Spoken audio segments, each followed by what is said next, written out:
Hello and welcome to the New Haven Independent Vlog News Summary Report directly from our satellite assignment desk, the Common Ground High School compost pile. Let's see what stories we're working on this week. Well, they put out a fire in one way at Metropolitan High School. Some kid, maybe it's TikTok challenge, I don't know, was lighting paper towels and toilet paper on fire, and because the windows don't open, they couldn't be in the school building the next day from the smoke damage. They got the fire out, but the bigger fire is the upset in schools nowadays for teachers and kids from society filtering in misbehavior. And the way they put out the fire, that fire was with a volleyball. They all went to the field house the next day for school at Hill House, all the Metro kids. Hundreds of them in the building with grown-ups that did games like this. I never heard of it before, four-square volleyball, basketball, but also kind of came together as a community, said that's what we care about, that we will learn together, we'll be safe, and we'll be one community. What a great example.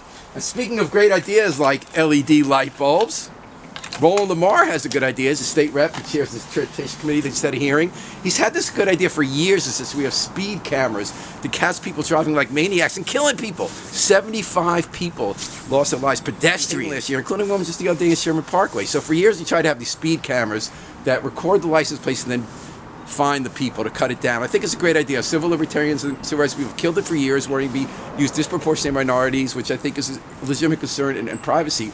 But in fact, we've seen the opposite. Look at Memphis. It's a traffic stop that led police to kill someone who's doing nothing wrong. And it's arbitrary and doesn't even get anyone. And they've improved this plan for the cameras, so they'll just take it to places where there's been the worst driving, and everyone who drives badly can be caught. We can save lives. Let's do it. Another great idea from Alexandra Down of New Haven, the new head of economic development for Governor Ned Lamont. Well, last fall during the election campaign, she watched a campaign debate in which her boss Lamont was debating against someone trying to beat him named Rob Hodeling, the Independent Party candidate. Smart guy, really good candidate. He wasn't going to win, but she was watching. She said, he's got really good ideas. I wish he worked for us. And after he won the election, she invited him over, and he's now the deputy economic development director. A great idea for the people running for mayor now in New Haven. Whoever wins, do what John DeStefano and Tony Harp used to do when they were mayors. They listened to the people against them and took in the good ideas and incorporated them when they won to make it a better city for all. Speaking of other great ideas, is compost and mulch. Like they have tons of it here at Common Ground.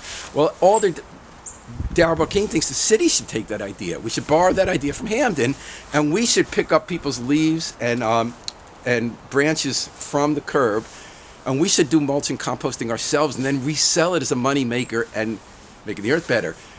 Steve Winter, who's the city's climate czar, said, well, maybe that's not quite the right way to do it. Maybe we don't want new machinery to do aeration, or maybe do it regionally, but the point is we should do it. It's a good idea. Until next time, this is Paul Bass from the New Haven Independent Vlog News Summary. Remember, always pick up your trash.